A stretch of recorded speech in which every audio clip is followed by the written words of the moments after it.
आज हम काव्य गुण के बारे में विस्तार से चर्चा करेंगे। सबसे पहले जान लीजिए आप कि काव्य गुण का अर्थ क्या है। जहाँ कविता में दोषों का अभाव हो, काव्य की शोभा को बढ़ाते हों, उसे काव्य गुण कहते हैं। इसे विभिन्न प्रकार जो है आचार्यों ने परिभाषित करने का प्रयास किया है।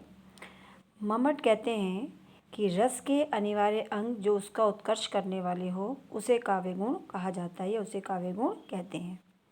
भरत मुनि के अनुसार दोषों को कम करने वाले तथा काव्य की कीर्ति बढ़ाने वाले तत्वों को काव्य गुण कहा जाता है।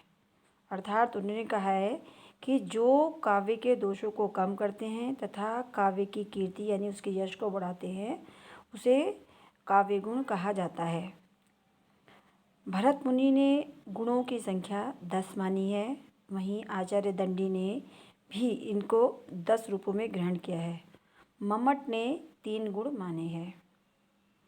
वर्तमान समय में गुण मुख्यतः 3 माने गए हैं, जो इस प्रकार से है। नंबर 1 माधुर्य गुण, नंबर 2 प्रसाद गुण, नंबर 3 ओज गुण। नंबर 1 माधुर्य गुण।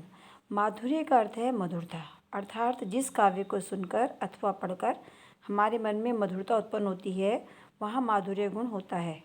इसका उदाहरण देख लीजिए। बसो मेरे नैनन में नंदलाल। दूसरा है मेरी बहुबाधा हरो, राधा नागरी सोई, जा तन की झाई परे, श्याम हरित दुति हुई। अर्थात ये काव्य ऐसा है जिसे पढ़कर स्वतः ही हमारे मन में, मस्तिष्क में, हमारे कानों में जो है एक मधुरता का आभास होने लगता है। नंबर 2 है प्रसाद गुण।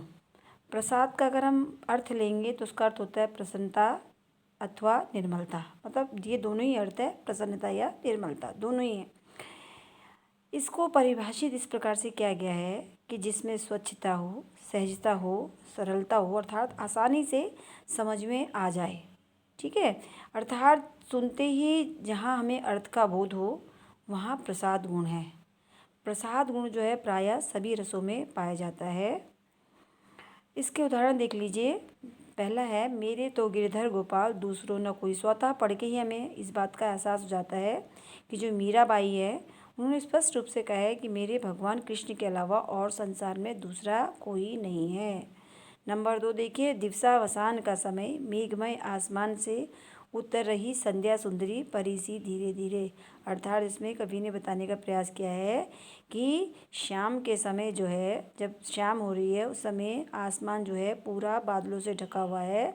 ऐसे आसमान से जो है एक ये जो संध्या है यानी जो शाम है, वो एक सुंदरी की भांति धीरे धीरे उतर रही है। अर्थात उनका कहने का तात्पर्य है कि शाम होते ही जो है धीरे धीरे से जो है अंधकार होने लगा है। नंबर 3 है इसमें ओज गुण।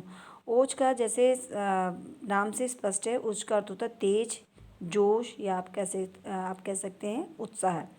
यानी जिस काव्य को पढ़कर या सुनकर हमारे मन में उत्साह की, वीरता की, तेज की भावना जो है इसका संचार हो।